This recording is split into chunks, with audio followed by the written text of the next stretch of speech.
Hello everyone, मेरा नाम है हर्षित। स्वागत है आपका हर्षित की पढ़ाई में। इस वीडियो में आपको देने वाला हूँ last 4 days strategy for maths class 12th। या तो आपके पास सिर्फ 4 डेज का टाइम है, इसी के बीच में आपको प्रिपरेशन करना है मैथ के अंदर।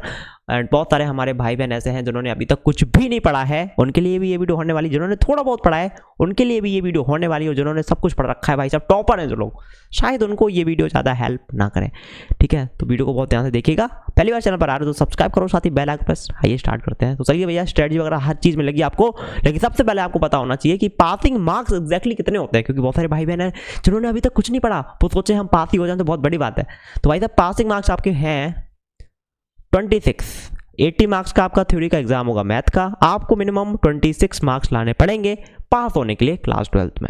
ठीक है, मैथ के अंदर 26 मार्क्स कम से कम लाने पड़ेंगे, लेकिन आपको मिनिमम 35 मार्क्स का पढ़ के जाना ही है। वो स्टूडेंट जिन्होंने कुछ नहीं पढ़ा अभी तक, सिर्फ पास होना चाह रहे हैं, उन्हें भी मिनिमम 35 मार्क्स का प्रिपरेशन करके जाना है। तब जाके आपके कम से कम 26 तो आ ही जाएंगे। क्लियर?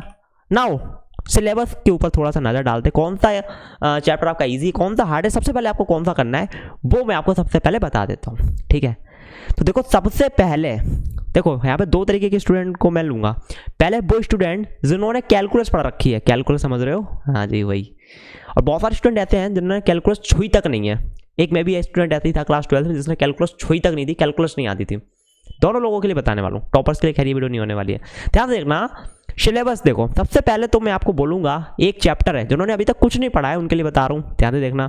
ठीक है, सबसे पहले एक चैप्टर है प्रोबेबिलिटी। भाई साहब ये प्रोबेबिलिटी अकेला चैप्टर आ रहा है, टोटल आपका 8 मार्क्स का।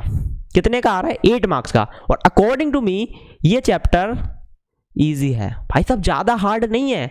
इसमें क्या है मैं बता देता हूँ, सबसे पहले इसी को कंप्लीट करो। इसमें आपको सबसे पहले तो थोड़े से फॉर्मूलाज याद करने पड़ेंगे। कैसे याद करोगे फॉर्मूलाज वो मैं बता दूंगा, उसकी टेंशन मत लो, पूरा वीडियो को देखो। फॉर्मूलाज के अलावा थोड़े से यहाँ पे आपको क्वेश्चन प्रैक्टिस करने पड़ेंगे। ठीक है, और जो क्वेश्चन है, ठीक है, उनमें भी आपके कॉन्सेप्ट छुपे हुए हैं, है ना। तो अगर आप प्रोबेबिलिटी चाहें तो आप एक दिन के अंदर बहुत ईजिली कर सकते हैं। एक दिन क्या मतलब, थोड़ा सा आप 4-5 घंटे में कवर कर सकते हो ईजिली। ठीक है, बता रहा हूँ प्रोबेबिलिटी में भाई साहब सबसे पहले तो फॉर्मूला का खास ध्यान रखना, वो मैं बताऊंगा कैसे याद करना है। फॉर्मूला के अलावा आपको किस किस तरीके के क्वेश्चन देखने को मिल सकते हैं। कॉन्सेप्ट क्लियर होना चाहिए। क्या होना चाहिए? Concept clear. बाकी क्वेश्चन वैसे ही पूछे जाते हैं, 8 नंबर आपके पक्के हो जाएंगे दोस्त, है ना। तो प्रोबेबिलिटी सबसे पहले अभी निपटा दो तुरंत, वीडियो देख रहे हो। ठीक है, अगर अभी तक कुछ नहीं पढ़ा तो। ना प्रोबेबिलिटी के बाद अगर हम देखें तो यहाँ पर आपको एक चैप्टर और मिलता है, यहाँ पर लीनियर प्रोग्रामिंग। ये अकेला चैप्टर आ रहा है आपका कितने मार्क्स का? 5 मार्क्स का। अब ये लीनियर प्रोग्रामिंग, ये चैप्टर मैं बोलूँगा प्रोबेबिलिटी और लीनियर प्रोग्रामिंग एक साथ दोनों निपटा देना चैप्टर। ठीक है, स्ट्रेटजी क्या रखनी है, किस चैनल से पढ़ना है वो भी बताऊँगा, टेंशन मत लो, ईजी चैप्टर है। उसके बाद आप सीधा आ जाना, जैसे ये दोनों चैप्टर कर लो आप, प्रोबेबिलिटी एंड लीनियर प्रोग्रामिंग, सीधा आ जाओ मेरे दोस्त रिलेशन एंड फंक्शंस। ये चैप्टर ज़्यादा हार्ड नहीं है, थोड़े से फॉर्मुलाज वगैरह हो जाएगा। ऐसे ही आपका एक इनवर्स ट्रिग्नोमेट्रिक फंक्शन। ठीक है भाई साहब, एक चीज़ तो मैथ पढ़ रहे हो दोस्त, तो यहाँ फॉर्मूला तो बहुत इंपॉर्टेंट है दोस्त। फॉर्मूला पे आपको सबसे ज़्यादा ध्यान रखना है। वीडियो को इसलिए बोलूँगा एंड तक देखो, कैसे फॉर्मूला आपको याद करना है कम समय में, सब कुछ बताऊँगा, टेंशन मत लेना। क्योंकि मैंने मैथ की प्रिपरेशन करी थी सिर्फ 3-4 दिन थे मेरे पास, आई थिंक 12th में। ठीक है, सारे फॉर्मुला याद हुए थे, कैसे बताऊंगा। ठीक है, तो relation and function and inverse trigonometric functions, ये आपका टोटल आ रहा है 8 मार्क्स का। तो भैया इतना पढ़ लेंगे तो कितने मार्क्स की प्रिपरेशन होगी हमारी? ये 5 + 8 13 हो गया, और ये हो गया हमारा 8। तो ये टोटल 21 मार्क्स की प्रिपरेशन हमारी हो जाएगी डे 1।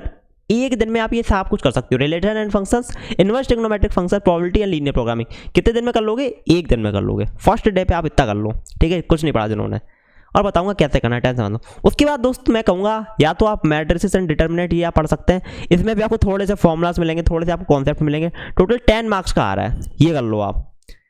ठीक है, और उसके बाद वेक्टर एंड 3D ज्योमेट्री। अब वेक्टर एंड 3D ज्योमेट्री में वेक्टर जो चैप्टर ना, ये तो ईजी है, वही थोड़े से 2-4 फॉर्मूला मिलेंगे आपको, आई कैप, जे कैप, के कैप। ठीक है, और 3D ज्योमेट्री जो है ये थोड़ा सा कर रहा है भाई साहब, ये थोड़ा कर रहा है। इसमें आपको फॉर्मूला मिलेंगे, कुछ हैं शायद 5-6 तरीके के फॉर्मूला और कॉन्सेप्ट। ठीक है, और यहाँ से भाई ये थोड़ा ज़बरदस्त चैप्टर है। क्लियर?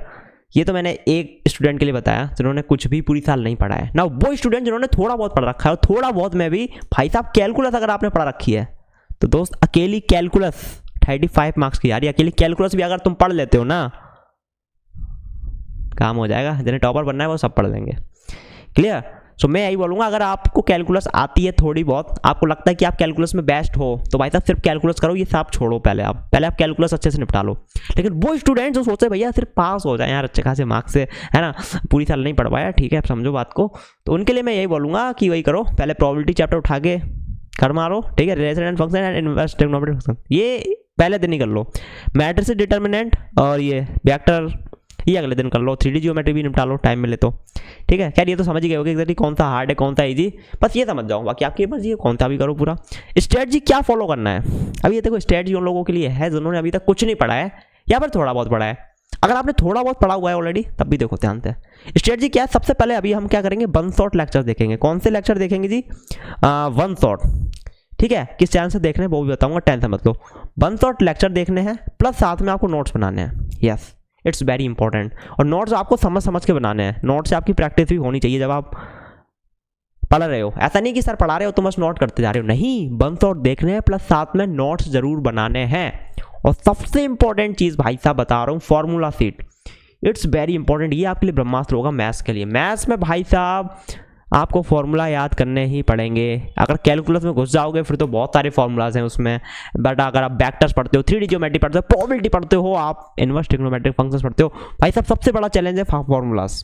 करना ही पड़ेगा दोस्त, कोई ऑप्शन नहीं है, फॉर्मूला तो आपको करनी पड़ेंगे। लेकिन भैया समय कम है, 4 दिन है, कैसे फॉर्मूला याद करेंगे।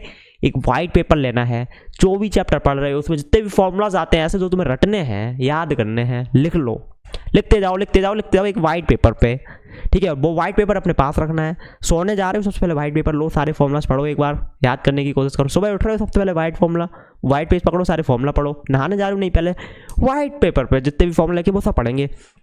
वाइट पेपर जो है ना भाई साहब प्यार कर लो 4 दिन, इससे सारे के सारे फॉर्मूलाज तुम्हें याद हो जाएंगे 4 दिन के अंदर, देखना बहुत अच्छे से।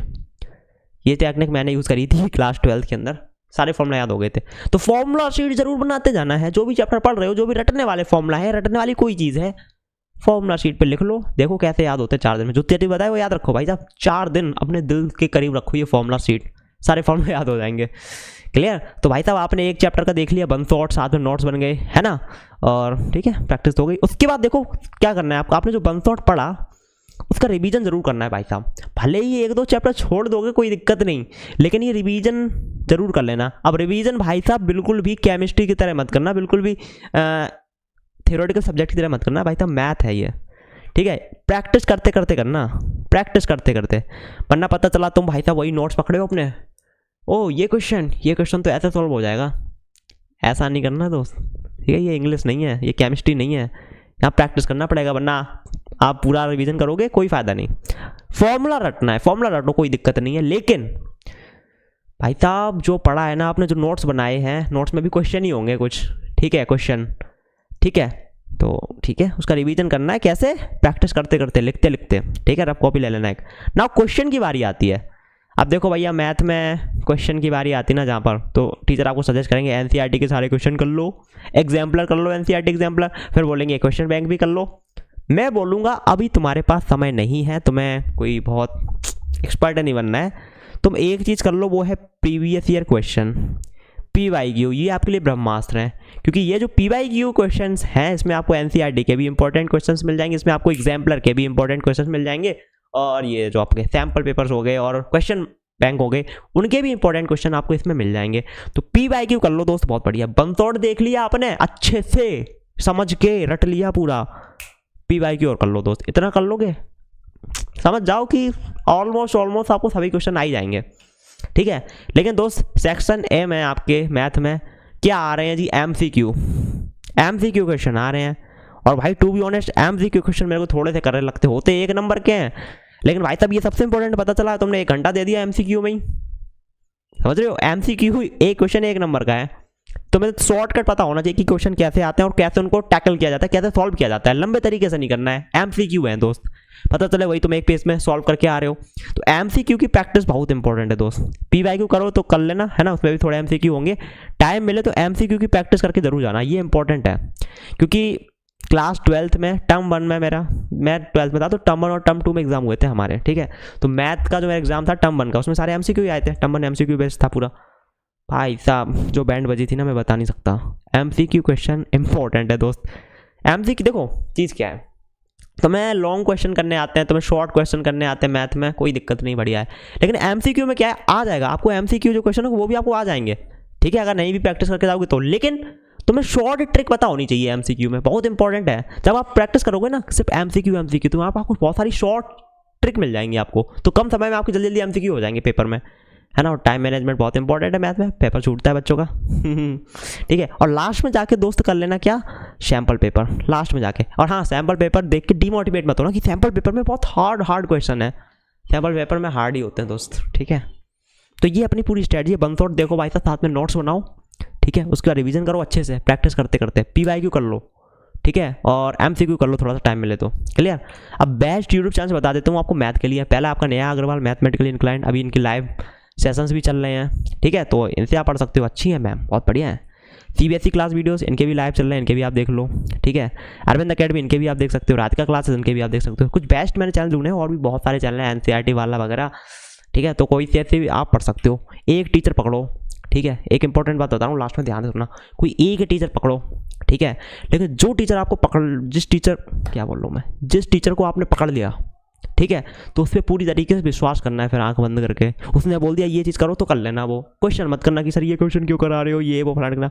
जैसा जैसा टीचर बता रहा है, पढ़ा रहा है, पढ़ लो दोस्त। कुछ चीज़ समझ में नहीं आ रही है ना, तो ज़्यादा क्वेश्चन करने की जरूरत नहीं, उसको रट लो, क्योंकि दोस्त सिर्फ 4 दिन का समय है, ठीक है। अभी सिर्फ नंबर के लिए पागल रहना है, क्या कर, नंबर के लिए एक्सपर्ट नहीं बनना है कि कॉन्सेप्ट क्लियर ही हो।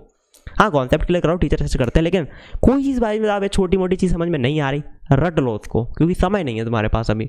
पता चले थोड़ी चीज़ समझ में नहीं है, तुम पूरा रिसर्च करने को बैठ गए उस पर, ऐसा मत करना। और हाँ, जो ये फॉर्मूला शीट मैंने बताई थी, फॉर्मूला लिखना सारे के सारे, वो तो भाई साहब पढ़ते रहना दिन में। जब मेरे क्लास 12 के बोर्ड थे, तो मैंने फॉर्मूला शीट जो बनाई थी ना, पूरे दिन में भाई साहब मैं पढ़ते ही रहता था ऑलमोस्ट हर समय, ठीक है। 1 घंटे में एक बार तो पढ़ता ही था, सोने जा रहा हूँ पहले वो पढ़ रहा हूँ। 4 दिन में आई डोंट नो कैसे, बट ऐसे फॉर्मूलाज अच्छे से याद हो गए थे ना, आज भी नहीं भूला हूँ, समझ लो। तो ये चीज़ यूज़ करो। बाकी सबसे इंपॉर्टेंट है पढ़ाई करना दोस्त, पढ़ाई करो, डरने की जरूरत नहीं है, माइंड को रिलैक्स करो, पढ़ाई करो, ठीक है। कुछ भी डाउट हो, कुछ भी पूछना हो, नीचे कमेंट कर सकते हैं। इस वीडियो में इतना ही। आई होप आपको वीडियो पसंद आएगा, अगर पसंद आए तो वीडियो को लाइक करें, साथ ही चैनल को subscribe and bell icon press. मैं मिलता हूँ अगली वीडियो में, till then take care, bye bye.